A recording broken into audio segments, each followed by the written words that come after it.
पूजा plastic, container, मसाला box, tray, जग और strainer. स्वास्थ्य के लिए सुरक्षित टिकाऊ क्वालिटी के साथ पूजा प्लास्टिक आपके किचन का परफेक्ट पार्टनर।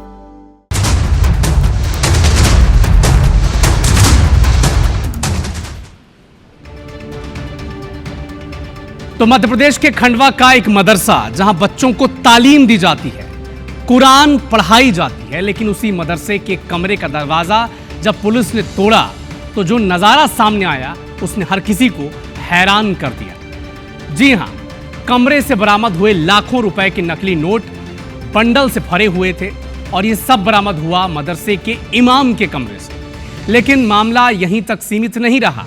जांच के दौरान पुलिस को ऐसे सुराग मिले हैं जिन्होंने इस फर्जीवाड़े का धागा सीधे सीधे महाराष्ट्र के मालेगांव से होते हुए पाकिस्तान से जोड़ दिया है। पुलिस की शुरुआती जांच में खुलासा हुआ कि ये कोई छोटा मोटा खेल नहीं था, बल्कि नकली नोट का ये बड़ा नेटवर्क का एक हिस्सा है जो अब धीरे धीरे बेनकाब हो रहा है। एक मैप से आपको समझने की और समझाने की कोशिश करते हैं कि खंडवा में जो नकली नोट का जाल मिला है कैसे सिमी नेटवर्क और पाकिस्तान से कनेक्टेड है, इसको भी डिकोड करेंगे। लेकिन उससे पहले पूरे मामले पर एक डिटेल रिपोर्ट आप देखें।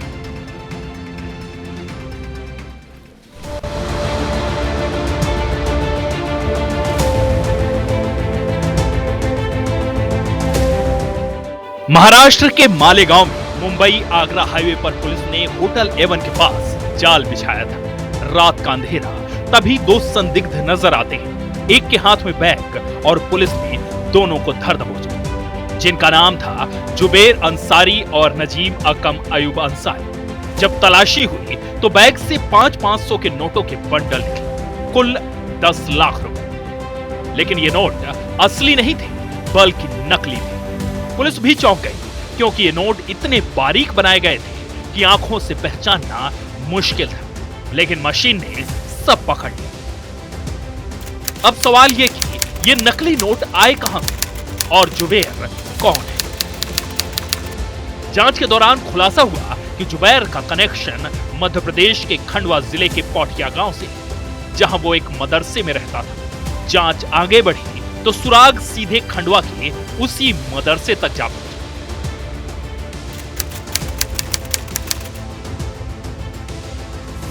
मालेगांव पुलिस से सूचना मिली तो खंडवा पुलिस हरकत में आई।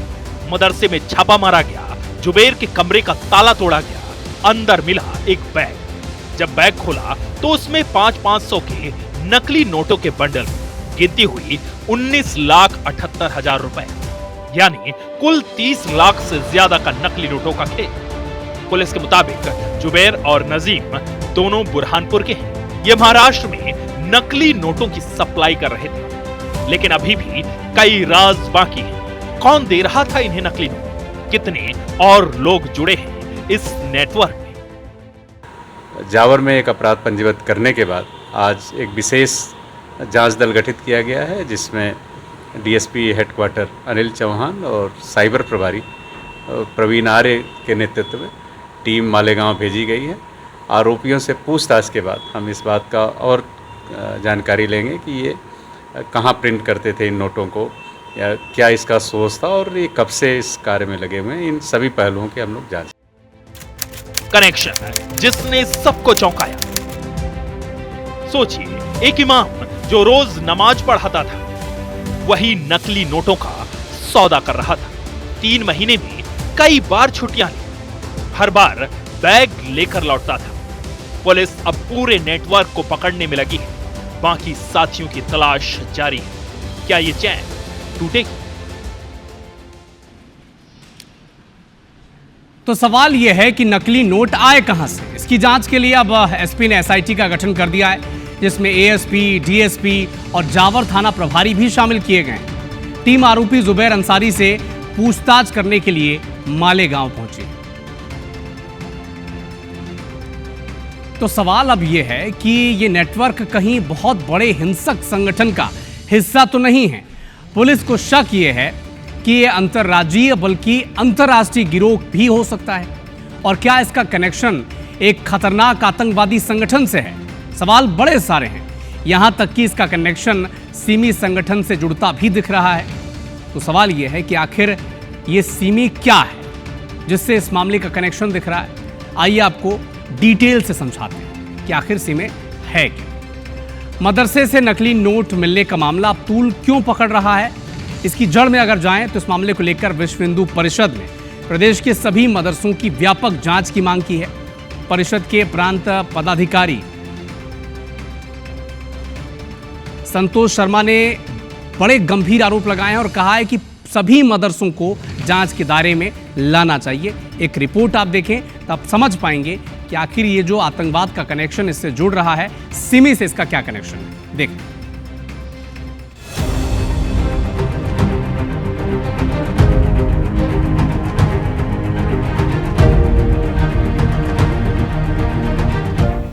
सिमी यानी students Islamic movement of India, जिसे सरकार ने साल 2001 में प्रतिबंधित कर दिया था, लेकिन संबंधित एजेंसियां समय समय पर इसके सक्रिय नेटवर्क को लेकर गंभीर चिंताएं जताती रही है।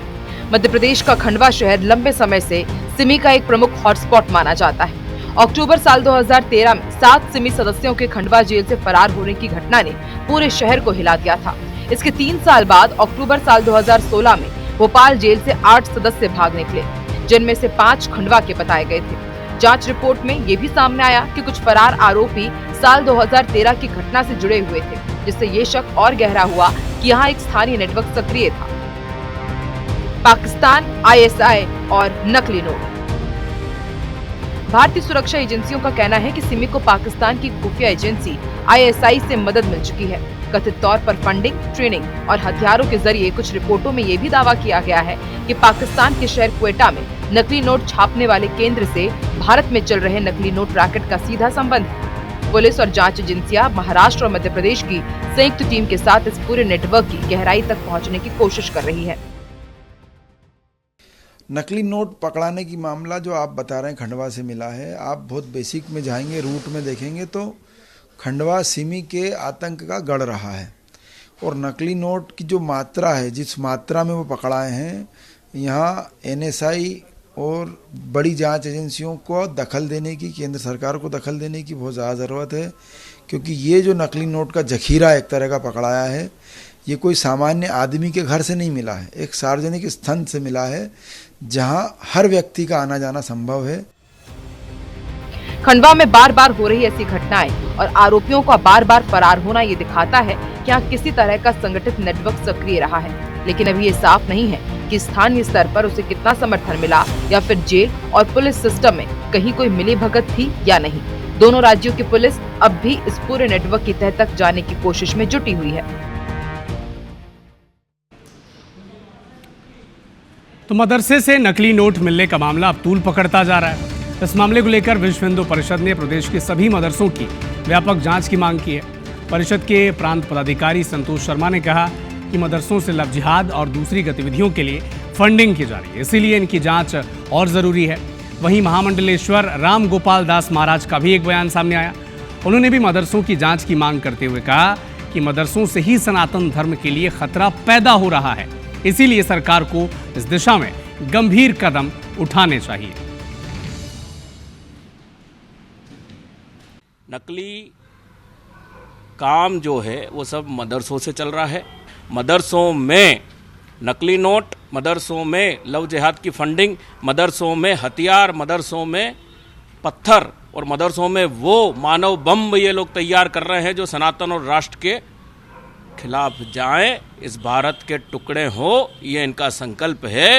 मदरसों से ही सनातन धर्म के लिए खतरा पैदा हो रहा है। इनके तार कहां कहां से जुड़े हुए हैं, कहां कहां से फंडिंग हो रही है। 19 लाख नकली नोट कमरे से बरामद हुए। तो ऐसे लोग जो है ना देश के दुश्मन हैं, भारत के दुश्मन हैं। अब इसे लेकर सियासी सरगर्मी भी तेज हो गई है। भारतीय जनता पार्टी के नेताओं और हिंदू संगठन के लोगों ने मुख्यमंत्री से आग्रह किया है कि प्रदेश के सभी मदरसों और उनके संभावित पाकिस्तान कनेक्शन की जांच कराई जा सके, ताकि ऐसे मामलों पर अंकुश लगाया जा सके। देखिए, हमें ये संदेह पहले से था और हम बार बार ये सचेत करते आए हैं। अब तो हम तथाकथित जो इस्लाम के जाने माने बुद्धिजीवी हैं और जो स्कॉलरशिप इस्लाम के कहलाते हैं, उनसे रिक्वेस्ट है कि या तो इस मदरसाओं को ठीक करो, ये मदरसा कभी कभी आतंकवादी गतिविधियों के केंद्र निकलते हैं, कभी कभी वहां पर जो है गुप्तचरों के काम होते रहते हैं, कभी कभी इन मदरसों में नकली नोट पाए जाते हैं, कभी कभी इन मदरसों में व्यभिचार होता है और ऐसे मदरसों को बंद करना अब अति आवश्यक है। इसलिए इस्लामिक समझदार लोग या तो स्वयं होकर मदरसे बंद करें, अन्यथा सरकारों से भी हमारी प्रार्थना है कि मदरसों पर कड़ी नजर रखी जाए।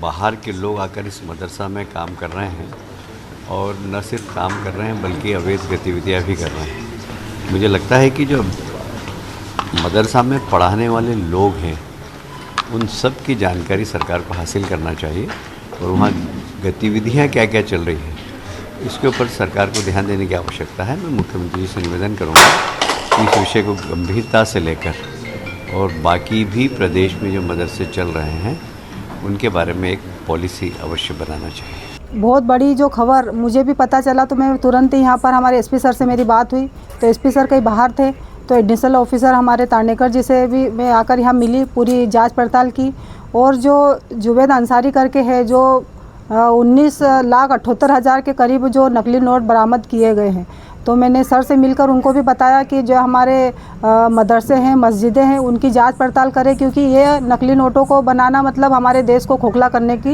ये चाल और साजिश है। इधर कांग्रेस मीडिया विभाग के अध्यक्ष हैं मुकेश नायक। उन्होंने कहा कि अगर मदरसे में नकली नोट मिल रहे हैं तो बीजेपी क्या कर रही है? डबल इंजन की सरकार तो केंद्र और राज्य में बीजेपी की है। इधर बीजेपी विधायक किस पर सवाल उठा रहे हैं?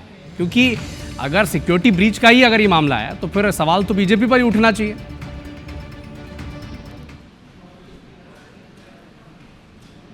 तो ये बीजेपी के नेता क्या मक्खी मार रहे हैं? ये किसके सामने प्रश्न उठा रहे हैं? सरकार 25 साल से 20 साल से इनकी है, 10 साल से इनके केंद्र में सरकार है। इनकी गृह मंत्री को इस्तीफा दे देना चाहिए, मुख्यमंत्री को।